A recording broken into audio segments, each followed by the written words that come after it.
lights on the airways hum. Hear the tales of where they're from. Stories whispered, not in lies. Jobs they held through changing times. Hi, everyone, and welcome back to Amplify Your Signal, where we elevate stories, amplify voices, and support one another one episode at a time. I'm your host, Nicole Roberts, and today I'm joined by Pamela McWhorter, an award-winning copywriter who spent nearly 2 decades crafting compelling content for industries ranging from finance to pharma. Behind the impressive portfolio is a storyteller who's learning to write a new chapter, one that embraces vulnerability, reinvention, and the very human experience of starting over. Pamela, welcome to the show. Please introduce yourself. Hey, Nicole, it's great to be here. And thanks a lot for having a platform like this. It's amazing. So, you summed it up quite nicely. I'd say, like, for most of my career, I've used words and putting on a show in one form or another.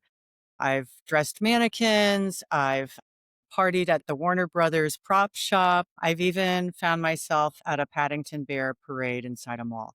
But for the last 20 years, I've been a copywriter. And for the last 4 years, I was in promotional medical education, which for our listeners out here, that means when pharmaceutical companies hire doctors to talk to other doctors about disease states and about branded medications. So yeah, it's great to be here. Interesting. And we're definitely going to get into that. Yeah. So it is always the slightly terrifying steps that end up really teaching us the most. Mm-hmm. What's one of the scary things that you've done lately that helped you grow? That helped me grow. Well, um, I know we talked a little bit about this. This past Saturday, it was one of the last bonus weekends at Kings Island, and we live right down the road from it. And I rode Mystic Timbers, and my husband faithfully stood in line with me. And then when it was his, found a graceful exit. But Mystic Timbers is now sort of like old hat, but I still ride with my eyes closed. But I was telling a gentleman who's actually like a roller coaster aficionado that I'm a late adopter to roller coasters. And so I started, I'd say, like my kids were in 3rd grade and we signed up for Kings Island. And a few years ago, I started riding roller coasters, and a neighbor of mine who's great at it, there's Orion, which is like a 300-foot drop. Mm-hmm. And I ran into her and I'm like, will you ride it with me? And she said, sure. So then we were like riding, a few days later, we're riding it, and I'm terrified and I'm feeling very close to my creator. She's talking about grocery lists, so we're going up the hill. But yeah, it does help you. It seems like, why are we talking about roller coasters? And this is, a job interview show, but it pushes your boundaries, it pushes you to try new things, and you can apply that same sense to your work. So I do that. And I took voice lessons for a few years too. Another way of pushing boundaries. Interesting. Yeah. So going back to your medical storytelling, you shared a cool story with me when we chatted before that I wanted to make sure that we talked about. Tell us about creating the Migraine Newsroom live and what it was like bringing humor into healthcare. Okay. So a little bit of background. So at my old agency, we helped pharma companies educate, that's what promotional medical education is, educate doctors, and usually at trade shows, which in the HCP world, they're called congresses. And let's face it, they can be kind of dry. There's a lot of charts and graphs. So we had a particular client who was a doctor at our pharma company, and he wanted to sort of take it to the next level. And so we had done one of these with him where it was all about migraine. We turned a migraine education forum at a Congress into jeopardy. So then once again, he wanted to take it to that next level, sort of like riding Orion. And he said, yeah, I want it like Anchorman. So we were like, okay. And so that's where the format of Migraine Newsroom Live came from. And he has 4 other doctors that we call sort of like his cast of characters. They're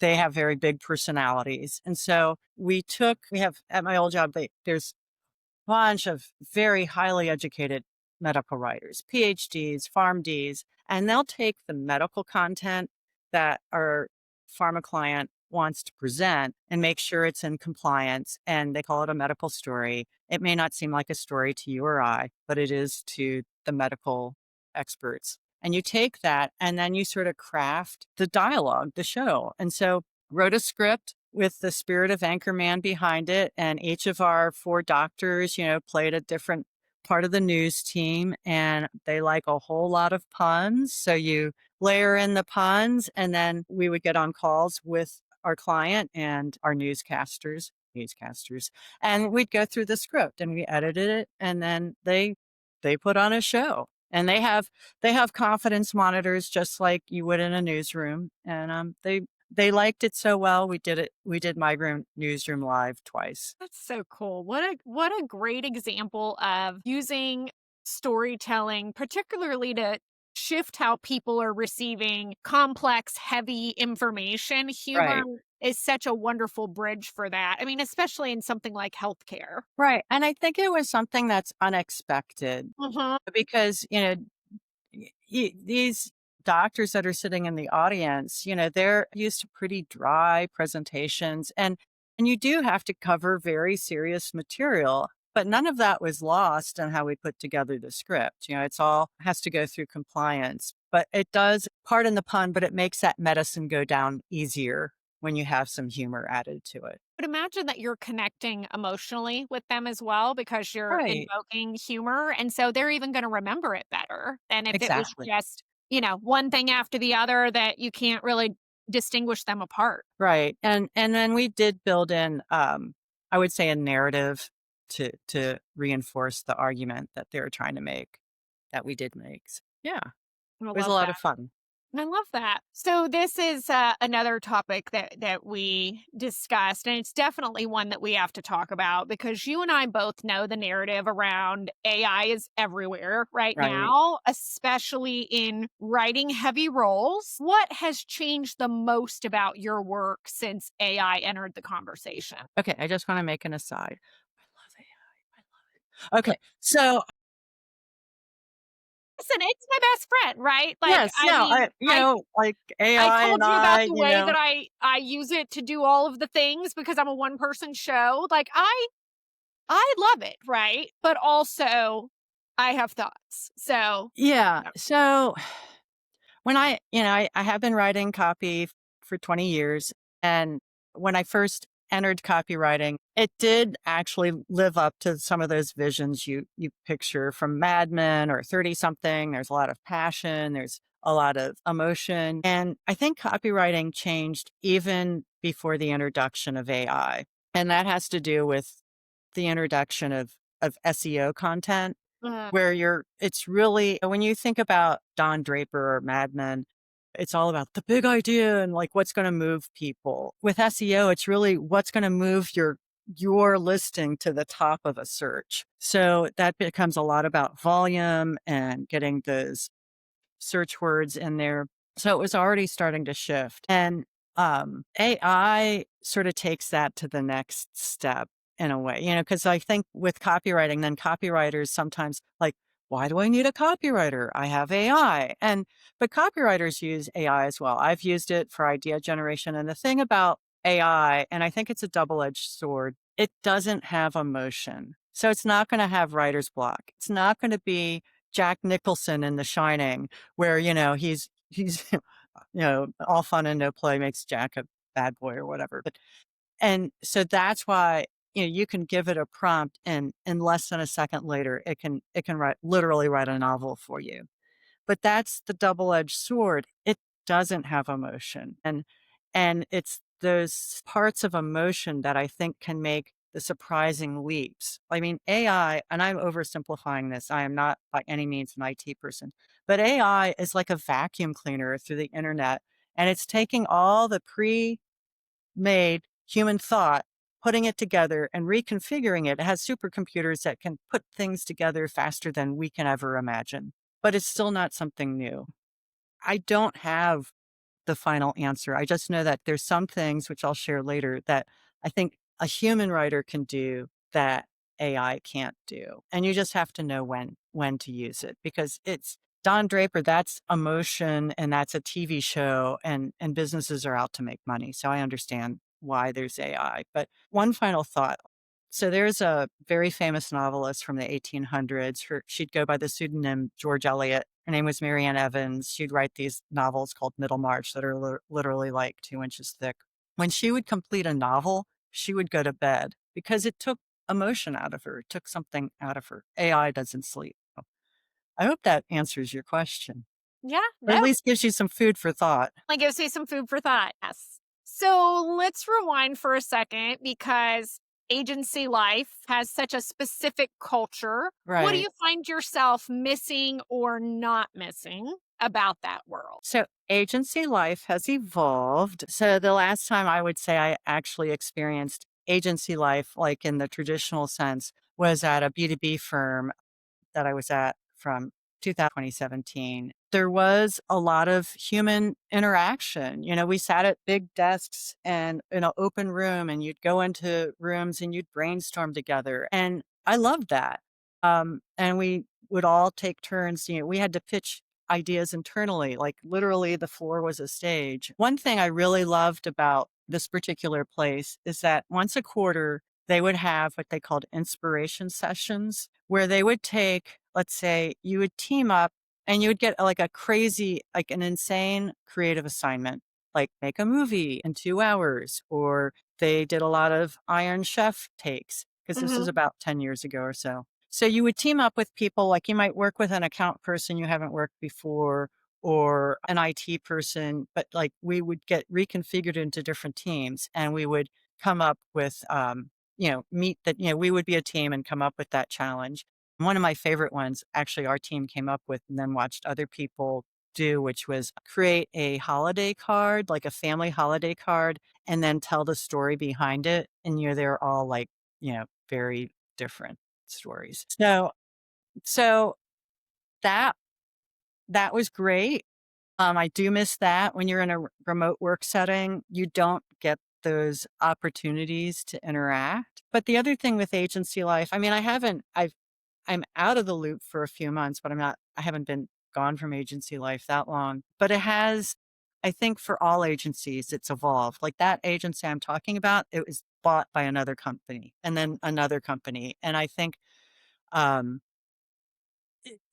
there's like a little bit of a concern sometimes of looking at the bottom line and not understanding that investment and time and building those dynamics pays off in dividends that you don't get if you're just looking at billability all the time. Right.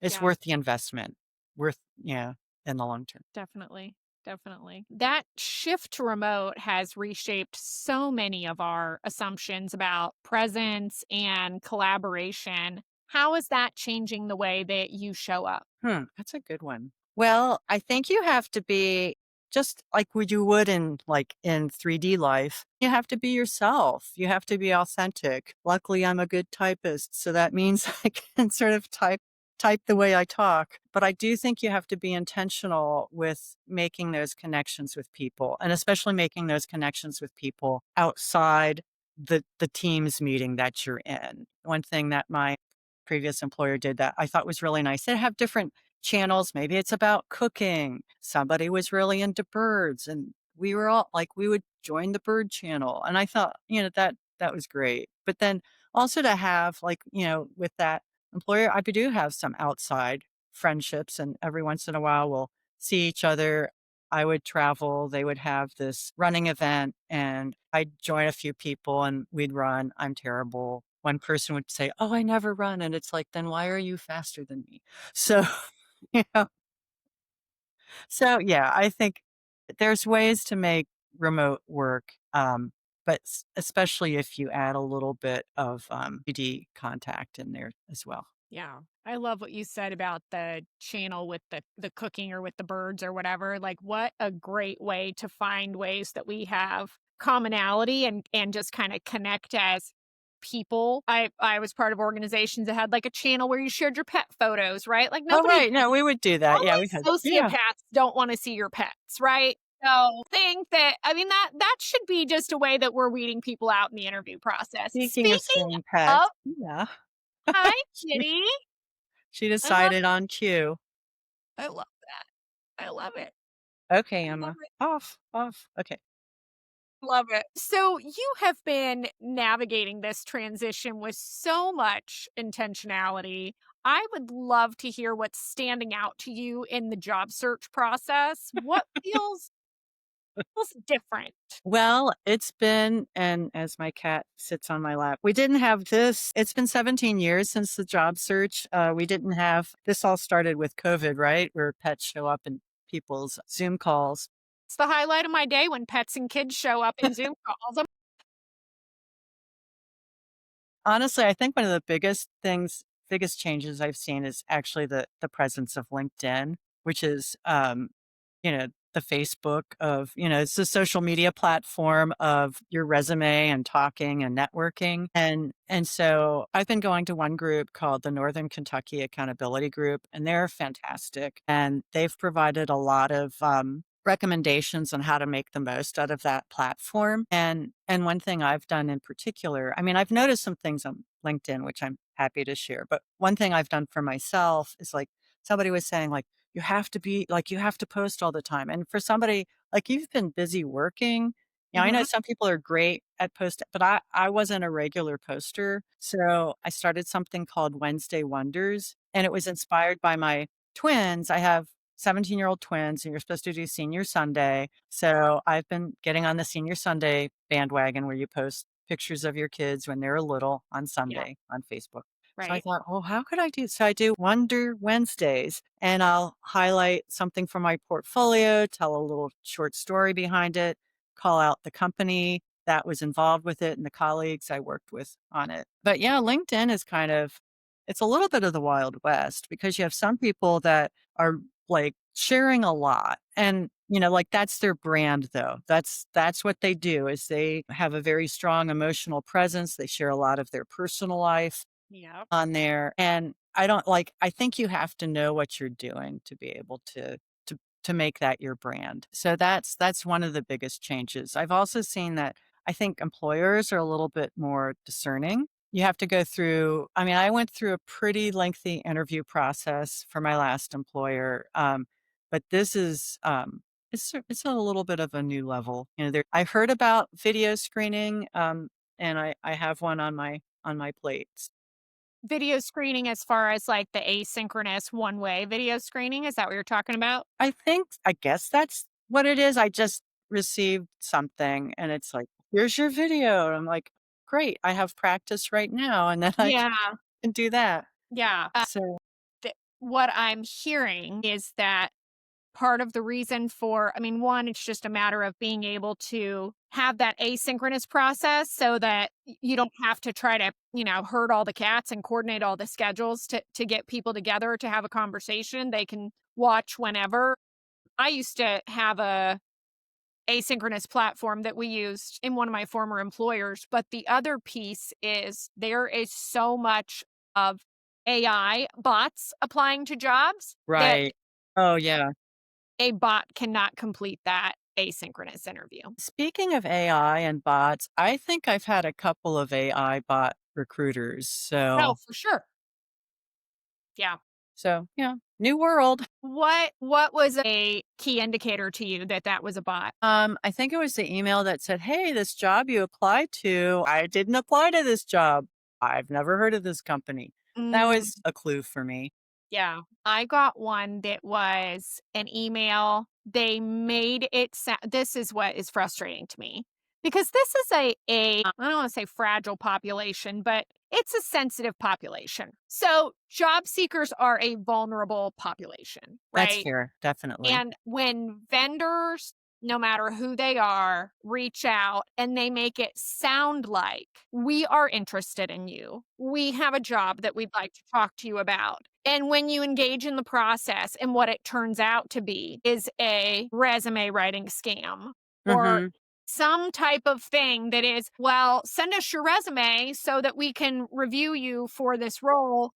And you send it, and it's actually they're trying to sell you something. Nothing frustrates me more because, like, shame on you, right? Like, this is a vulnerable population. People are just trying to find a way to pay their mortgage. They don't need that nonsense right now. I mean, ever, but definitely not right now. I think I have had one of those, and I've had several franchise opportunities. Yeah. Yeah. Yeah. Well, that's the argument of, do you have the green open to work banner or not? Is a lot of people take it down because that is like the immediate trigger of when you get all this spam and franchise opportunities and all this stuff, and it's like, I would just really like to be able to go into my in-mail and it's actual people that want to talk to me, not Right. somebody trying to sell me something, not somebody that has a get rich quick scheme or is, trying to offer me something. Like, I want to have genuine conversations. And I think as well, I mean, when you're talking about that tightrope walking on LinkedIn, when you want to be real, but you don't want to be raw, right? You want to be professional, but not performative. And so it is all about just thinking about that balance. Well, it's kind of funny you mentioned the green banner. Like I have not personally done that. And I finally realized, it was like last week or the week before last. I thought, yeah, I got to put something new up besides my last employer. I mean, I had the end date, I think. So I made a post and I said, like, my new position is a freelance writer, full-time job seeker. And I made the company seeking my next employer, which I've since changed to working for great ideas. And I even made a little logo. Of course you did. But that it's kind of funny that actually got some of the most responses that I've seen. And people would say, congrats. And it's like, thanks, but I'm actually looking for a job. But it was funny to realize how people actually just sort of scroll through and like, oh, she got a new position. Great. I keep going. So, but, I'm glad I did that because then I think that's speaking of vulnerable, it's really hard. It's really hard to say I'm looking for work, but at the same time, you need to say that. You need to get the word out. Uh, and it's something they say at NKAG, tell everybody. And I have, and then you find out that there's connections you may not have even known existed. So, yeah. So, as we wrap up, I would love for you to speak directly to future employers, collaborators, or anyone who's listening. If someone's listening right now who could hire you, work with you, or learn from you, what do you want them to know? I will leave you with a little story. So I'm probably one of those people, like if you say it can't be done or no, or there's a wall, I'll try to find a way to make it work or make it happen. So back to Migraine Newsroom Live, when we did round 2, our client sang, and one of our doctors sings and she has a ukulele. Very multi-talented. These were all very, very talented physicians. And, somebody was saying, it would be great if we had a song, she could play a song. But it's really hard because they're all copyrighted. And, you do have to pay, if you do perform a copyrighted song, you have to pay the fees. So, call ended and I thought, I wonder what we could do. And so I started Googling and I found a song that's not copyrighted, that's well known. It's, there was a house in New Orleans, Mm-hmm. the rising sun, Yeah. and wrote lyrics to it. And we ended up, it was all about migraine, but we ended up pitching that to the client and then the physician, and she loved it and she performed it. So there's a way of trying to find, if you say no, I'm going to try to find a way where we as a team can arrive at a yes. And that gets also back to the roller coasters. Roller coasters were a no for me until I made myself try it and it became a yes. So yeah. I love that. I love that. Now I want to go see if I can find it somewhere. I can't believe House of the Rising Sun is not a copyrighted song. No, it's not. It is, well, the Animals made it popular in the early 60s, but it's Yeah. actually an old folk song. And Wiki, I know we're not supposed to trust Wiki, but it is sourced. Wikipedia says it goes back to like the 1600s. It was a popular song, I guess. It was a song sung, I guess, in the 1800s here, but you can trace it back even further, that tune. So yeah, that's why it's not copywritten. So wild. Yeah. I love So this. I learn new things all the time. And, you get to share your story. I get to learn new things. And I just love it. So, where can people connect with you and learn more about your work? okay, well, glad you asked. You can find me on LinkedIn. And then you can also learn about my background there. Also, I have a portfolio site called PamelaMcWhorter.com. No punctuation. It's just PamelaMcWhorter.com. And then you can see print work, reports, fun things. There's even a short story that is beautifully illustrated by a friend of mine, a designer, that we are actually producing for Family Cancer Care as a fundraiser. They had a change in leadership, so it moved on, but it's out there, and it's about Camp Courage. Yeah.